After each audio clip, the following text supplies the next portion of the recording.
Hello everyone and welcome to my channel. Students, life processes chapter से lecture number 5 मैं वापस upload कर रहा हूँ।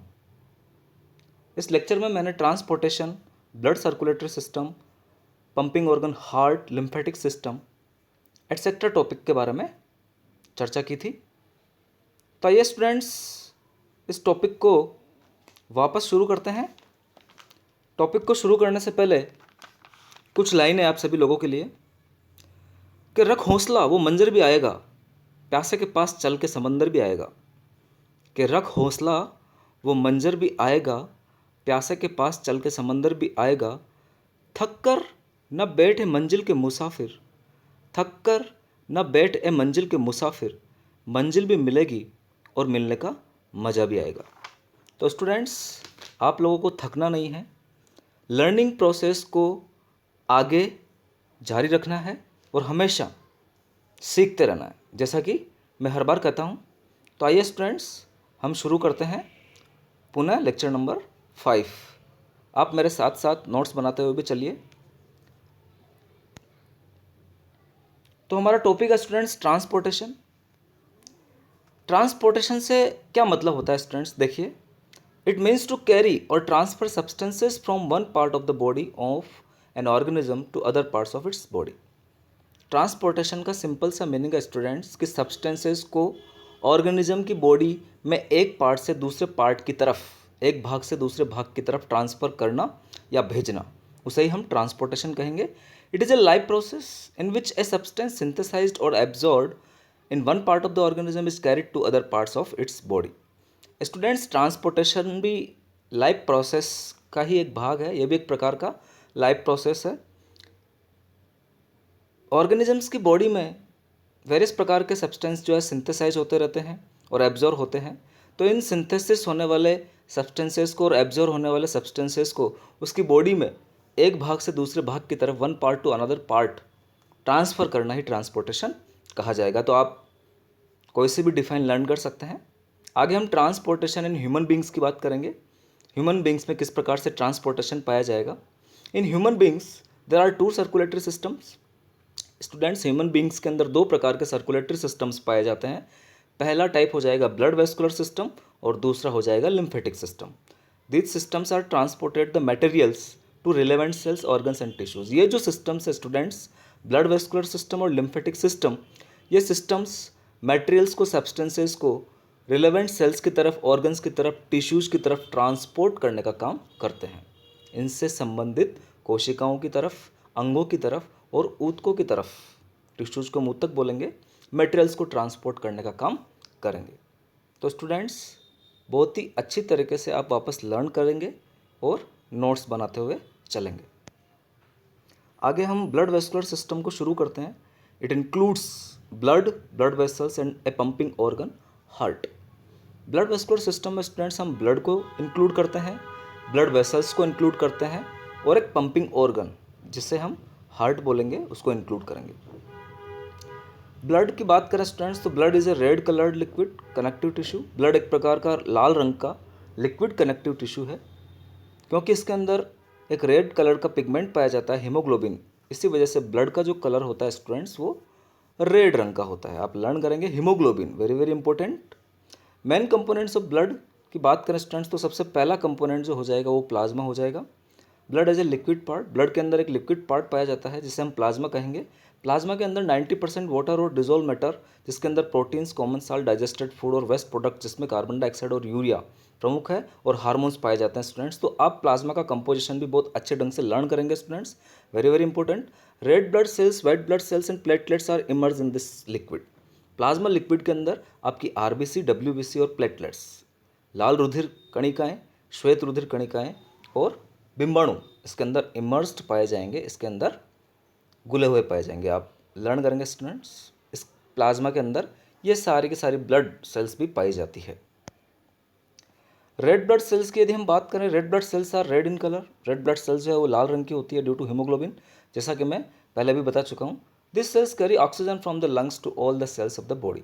ये जो सेल्स होती है वो लंग्स से ऑक्सीजन को लेकर हमारी बॉडी की वेरियस सेल्स तक पहुंचाने का काम करती है। तो बहुत ही इंपॉर्टेंट फंक्शन है बच्चों इसका।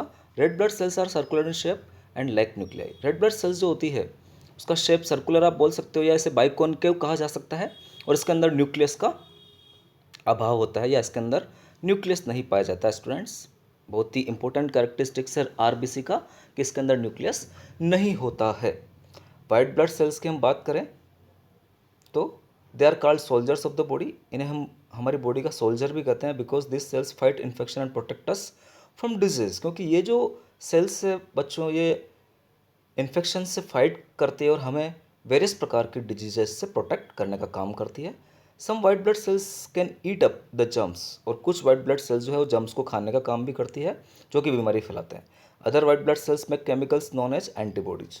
दूसरे प्रकार की जो वाइट ब्लड सेल्स है वो स्पेशल प्रकार का केमिकल का सिक्रेशन करती है जिसे हम एंटीबॉडीज के नाम से जानेंगे, और एंटीबॉडीज बच्चों इन्फेक्शन के अगेंस्ट फाइट करने का काम करती है। These cells are irregular in shape. White blood cells का जो शेप होता है वो इरेगुलर होता है और इनके अंदर न्यूक्लियस पाया जाता है। वाइट ब्लड सेल्स को स्टूडेंट्स हम ल्यूकोसाइट के नाम से भी जानते हैं, और आरबीसी या रेड ब्लड सेल्स को हम इरिथ्रोसाइट के नाम से भी जानते हैं। तो स्टूडेंट्स आप ये दोनों नाम भी लर्न करेंगे। आगे हम प्लेटलेट्स की बात करते हैं। Platelets are formed in the bone marrow. Platelets का जो फॉर्मेशन होता है वो बोन मेरो के अंदर होता है। बोन मेरो बोन्स के अंदर पाया जाने वाला जो मेरो है, मज्जा जिसे हम बोलेंगे, बोन के अंदर मिलेगा। These are tiny fragments of special cells. ये छोटी छोटी फ्रेगमेंट्स होती हैं स्पेशल सेल्स के। They don't have nuclei. इनके अंदर भी न्यूक्लियाई नहीं पाया जाता है। Platelets help in the clotting of blood in case of cut और वुंड। तो बहुत ही इंपॉर्टेंट फंक्शन है प्लेटलेट्स का बच्चों कि ये ब्लड क्लॉटिंग का काम करेगी। जब हमारे कट लग जाता है या वुंड हो जाता है तो वहाँ पर फटाफट से ब्लड क्लॉटिंग हो जाती है, ब्लड जो है वो बहना रुक जाता है। उसमें सबसे बढ़िया रोल प्लेटलेट्स का होता है स्टूडेंट्स। ब्लड क्लॉटिंग की यदि हम बात करें व्हेन इंजरी अकर, जब आपके चोट लगती है, देन प्लेटलेट्स रप्चर। तो प्लेटलेट्स रप्चर होकर एंड रिलीज ए सब्सटेंस, एक रिलीज करती है सब्सटेंस को, एक सब्सटेंस को रिलीज करेगी जिसे हम थ्रोम्बोप्लास्टिन कहेंगे। It converts protein prothrombin into thrombin. ये जो थ्रोम्बोप्लास्टिन है ये प्रोटीन प्रोथ्रोम्बिन को थ्रोम्बिन में कन्वर्ट कर देता है। Vitamin K is essential for the formation of prothrombin in liver. Prothrombin का फॉर्मेशन लीवर के अंदर होता है जिसके लिए विटामिन के आवश्यक होता है। Thrombin then changes soluble fibrinogen. उसके बाद थ्रोम्बिन प्रोटीन जो है वो फाइब्रिनोजन प्रोटीन में चेंज हो जाती है, और फाइब्रिनोजन प्रोटीन जो है वो फाइब्रिन में चेंज होगी। This fibrin undergoes rapid polymerisation. उसके बाद फाइब्रिन जो है वो रैपिड पॉलीमराइजेशन में या बहुलीकरण में जाएगी, अपने बहुत सारे मॉलिक्यूल्स बना देगी और बड़े बड़े फाइबर्स का फॉर्मेशन करेगी। The fibres forms a network. ये फाइबर्स एक बहुत बड़ा नेटवर्क बना देंगे ओवर द इंजर्ड रीजन, जहाँ पर चोट लगी है उस भाग के ऊपर। इंट्रैप ब्लड कैप्सूल्स, और इस प्रकार से ब्लड कैप्सूल्स जो है वहाँ पर इंट्रैप हो जाएगी और एक ब्लड का क्लोट वहाँ पर बन जाएगा। रुधिर का थक्का, रक्त का थक्का वहाँ पर बन जाएगा, और जो हमारा ब्लड है वो फ्लो होना वहाँ से रुक जाएगा, वो बाहर नहीं फ्लो होगा। तो स्टूडेंट्स ये स्टेप बाय स्टेप प्रोसेस है ब्लड क्लॉटिंग का, आप लर्न करेंगे जिसमें प्लेटलेट्स का बहुत ही इंपॉर्टेंट रोल है। आगे हम ब्लड के फंक्शन की बात करते हैं।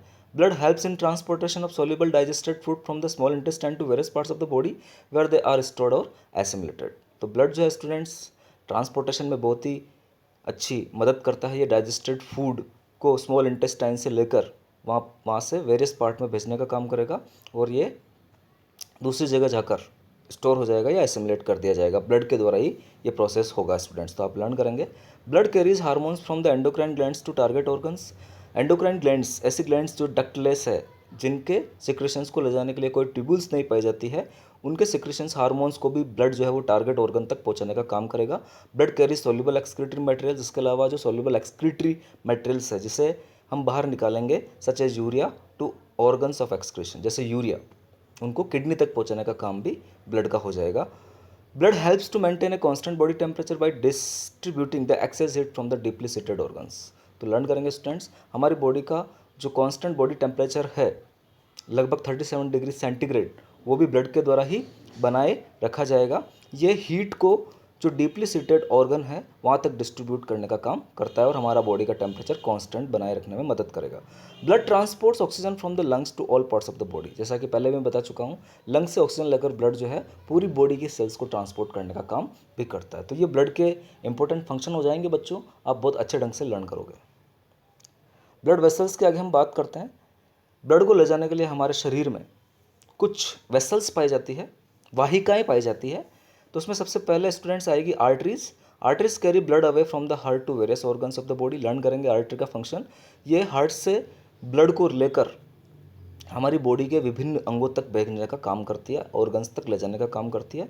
Since the blood emerges from the heart under high pressure, क्योंकि यहाँ पर ब्लड जो है वो हार्ट से इमर्ज हुआ है, हाई प्रेशर में रहेगा, सो आर्टरीज की जो वॉल्स होती है वो इलास्टिक और थिक पाई जाती है। तो आप लर्न करेंगे बच्चों, आर्टरी की जो वॉल्स है वो मोटी और इलास्टिक क्यों होती है, क्योंकि ब्लड बहुत प्रेशर से इनमें ब्लड पंप करता है।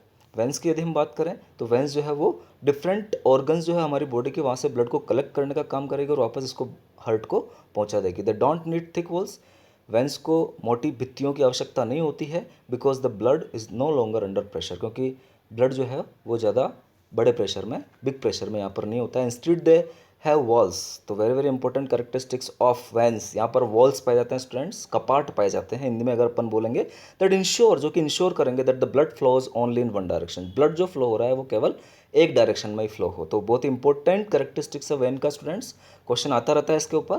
कैपिलरीज की यदि हम बात करें, these are thin walled vessels, ये बहुत ही पतली भित्ती वाली, पतली वॉल वाली वेसल्स होती है। These occurs at the terminals of arteries and veins, और ये जो है वो आर्टरीज और वेंस के टर्मिनल्स पर, किनारों पर पाई जाती है। Exchange of material between the blood and surrounding cells are done by these thin walls, जो मेटेरियल का एक्सचेंज है ब्लड और सराउंडिंग सेल्स के बीच में, वो इन्हीं थिन वॉल्स के द्वारा, कैपिलरीज के थिन वॉल्स के द्वारा होता है। Further this capillaries are joins together to form veins, आगे ये कैपिलरीज जुड़ जाती है और वापस वेन का फॉर्मेशन करती है।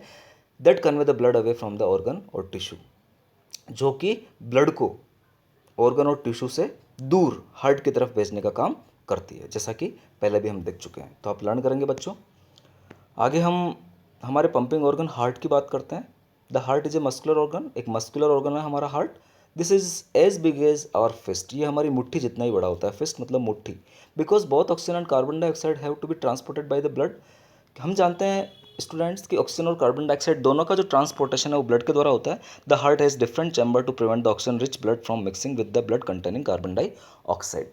तो स्टूडेंट्स यहाँ पर कार्बन डाइऑक्साइड रिच ब्लड और ऑक्सीजन रिच ब्लड में मिक्सिंग नहीं पाई जाएगी, तो इसके लिए हार्ट में वेरियस प्रकार के अलग अलग चैम्बर्स पाए जाते हैं। The carbon dioxide rich blood has to reach the lungs for the carbon dioxide to be removed and the oxygenated blood from the lungs has to be brought back to the heart. जो carbon oxide rich blood है students, उनको lungs तक पहुंचाया जाएगा ताकि वहाँ से carbon dioxide को रिमूव कर दिया जाए, और जो ऑक्सीजनेटेड ब्लड है वो लंग्स से लाया जाएगा और शरीर के विभिन्न भागों तक हार्ट के द्वारा पहुंचा दिया जाएगा। तो आप लर्न करेंगे students, this oxygen rich blood is then pump to the rest of the body, we can follow this process step by step. तो बॉडी के विभिन्न भागों तक हार्ट किस प्रकार से ऑक्सीजनेटेड ब्लड पंप कर रहा है उसकी हम बात करते हैं। स्टेप बाय स्टेप प्रोसेस है बच्चों ये।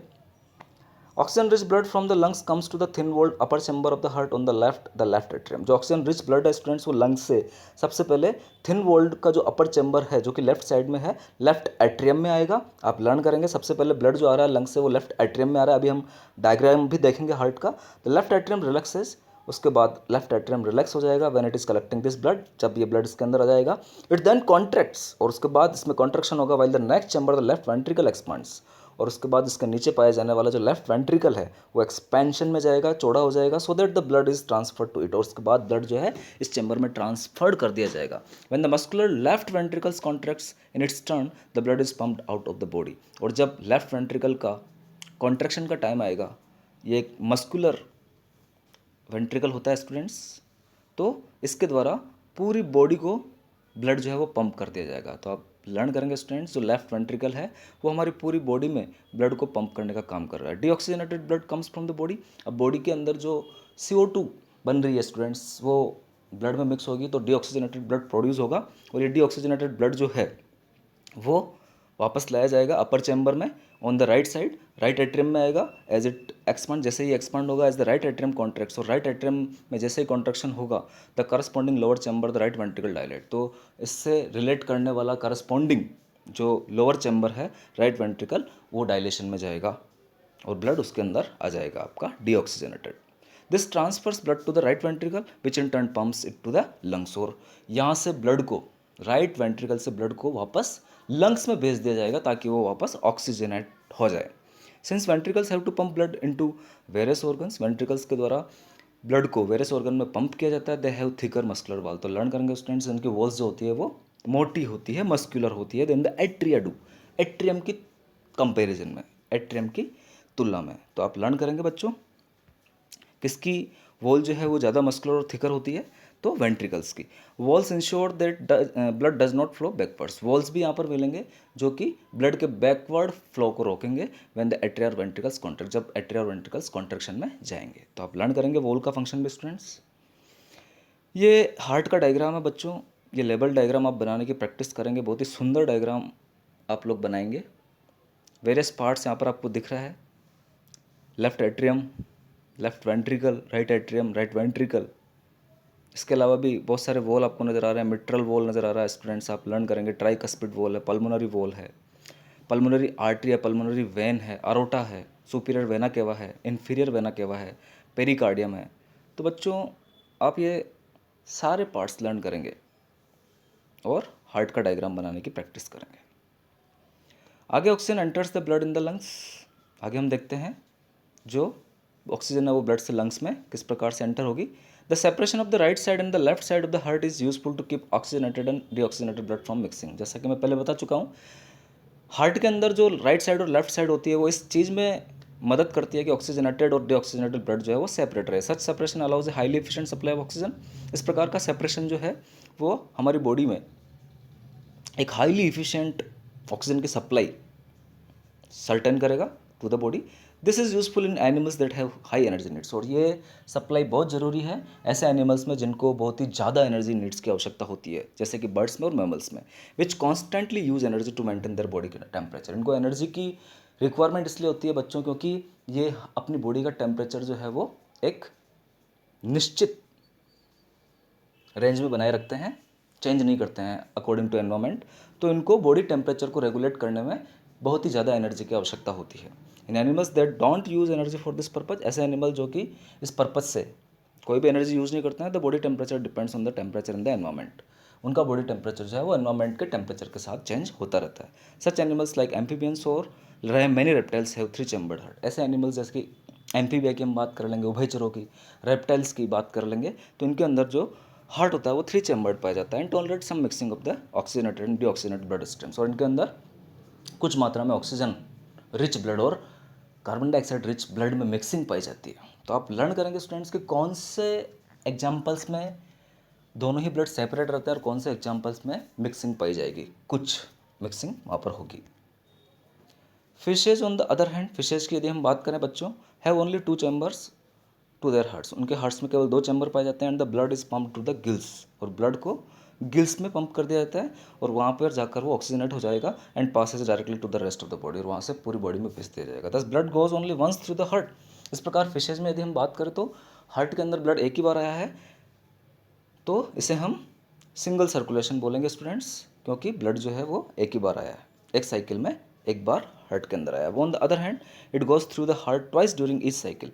और यदि ब्लड जो है वो ट्वाइस बार, 2 बार हर साइकिल में हार्ट में आ रहा है, जैसे कि वर्टिब्रेट्स में होता है, इसे हम डबल सर्कुलेशन कहेंगे। तो डबल सर्कुलेशन बहुत ही इंपॉर्टेंट है स्टूडेंट्स, ये वर्टिब्रेट्स का एक स्पेसिफिक कैरेक्टरिस्टिक्स है। वर्टिब्रेट्स और इनवर्टिब्रेट्स आप 9th क्लास में पढ़ चुके हैं। वर्टिब्रेट्स जिसमें वर्टिब्री पाई जाएगी और नॉन वर्टिब्रेट्स या इनवर्टिब्रेट्स जिनमें वर्टिब्री नहीं पाई जाती है। तो स्टूडेंट्स ये आपका डबल सर्कुलेशन ह्यूमन बीइंग में दिखाया गया है। आपको रेड रंग में जो ब्लड फ्लो दिख रहा है वो ऑक्सीजन रिच है और कार्बन डाइऑक्साइड उसमें लो है, और जो ब्लूइश रंग में ब्लड आपको दिख रहा है वो लो ऑक्सीजन रिच है और हाई CO2 रिच है। सिस्टमिक सर्किट है यहाँ पर स्टूडेंट्स और पल्मोनरी सर्किट है। सिस्टमिक सर्किट आपको नज़र आ रहा है, नीचे वाला हिस्सा, और ऊपर वाला हिस्सा पल्मोनरी सर्किट का है। ऊपर लंग्स हो जाएंगे आपके और नीचे रेस्ट ऑफ द बॉडी हो जाएगी। तो आप ये डायग्राम बनाने की पूरी कोशिश करेंगे बच्चों, बहुत ही अच्छा डायग्राम है और एक इम्पोर्टेंट कंसेप्ट है। आगे हम ब्लड प्रेशर की बात करते हैं। तो आगे हम ब्लड प्रेशर की बात करते हैं। The pressure at which blood is pumped by the heart is called blood pressure. वह प्रेशर जिसके द्वारा ब्लड को पंप किया जाता है उसे हम ब्लड प्रेशर कहेंगे। It express in the form of 2 values. इसको 2 वैल्यूज में एक्सप्रेस किया जाता है, सिस्टोलिक प्रेशर और diastolic pressure. The maximum pressure at which the blood leaves the heart through the main artery aorta during contraction phase is called the systolic pressure. वह maximum pressure जिसके द्वारा blood जो है वो अरोटा में या aorta के द्वारा छोड़ा जाएगा हार्ट में जब ब्लड आएगा तो उसको एरोटा में भेजा जाएगा और उस जिस प्रेशर से, मैक्सिमम प्रेशर से उसको भेजा जाएगा, उसे हम सिस्टोलिक प्रेशर कहेंगे। यानी अरोटा या आर्टरी में जब कॉन्ट्रैक्शन होगा बच्चों, तो एक मैक्सिमम प्रेशर के साथ ब्लड फ्लो यहाँ पर पाया जाएगा, उसको हम सिस्टोलिक प्रेशर कहेंगे। Systolic pressure, the minimum pressure in the arteries during the relaxation, जब आर्टरीज वापस रिलैक्स हो जाएगी तो वह मिनिमम प्रेशर है ना, जिसे हम डायस्टोलिक प्रेशर कहेंगे। ये रिलैक्सेशन फेज होगी स्टूडेंट्स हार्ट की, आप लर्न करेंगे। The normal blood pressure values are systolic pressure. Systolic pressure की जो नॉर्मल वैल्यू है वो 120 mm Hg यहाँ पर हाइड्रोजन है, मरकरी है, उससे हम यहाँ पर मेजर करेंगे तो 120 mm सिस्टोलिक प्रेशर हो जाएगा और डायस्टोलिक प्रेशर 80 mm हो जाएगा। इससे ऊपर अगर प्रेशर जाता है स्टूडेंट्स तो उसे हाई ब्लड प्रेशर या हाइपरटेंशन कहा जाएगा। This is usually written as 120/80, आप लर्न करेंगे। लिम्फ के आगे हम बात करते हैं। There is another type of fluid, हमारी बॉडी में एक दूसरे प्रकार का फ्लूइड भी पाया जाता है जिसे हम लिम्फ कहेंगे। ये भी ट्रांसपोर्टेशन में मदद करता है। दिस इज कॉल्ड लिम्फ और टिश्यू फ्लूइड, इसका दूसरा नाम टिश्यू फ्लूइड है। Through the pores present in the walls of capillaries some amount of plasma proteins and blood cells escape into intercellular spaces in the tissues to form the tissue fluid और lymph. तो जो students through the pores present in the walls of capillary, capillary के walls में जो pores present होते हैं, कुछ amount में वहाँ से प्लाज्मा प्रोटीन और ब्लड सेल्स जो है वो एस्केप हो जाती है, बाहर निकल जाती है और इंटरसेलुलर स्पेसेस में आ जाती है टिश्यूज के। इसे ही हम टिश्यू फ्लूइड और लिम्फ के नाम से जानते हैं। It is similar to the plasma of blood but colourless and contains less protein. ये प्लाज्मा की तरह का फ्लूइड होता है लेकिन कलरलेस होता है स्टूडेंट्स, क्योंकि इसमें आरबीसी नहीं होती है और प्रोटीन कम मात्रा में पाई जाएगी।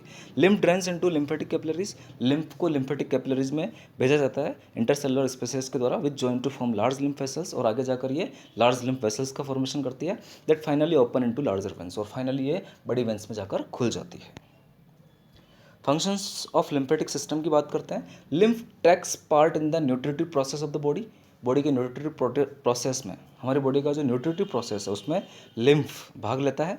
It carries large proteins which could not be absorb by blood capillaries, blood capillaries के द्वारा जो बड़ी प्रोटीन्स एब्जॉर्ब नहीं की जाती है उनको कैरी करने में ये मदद करेगा।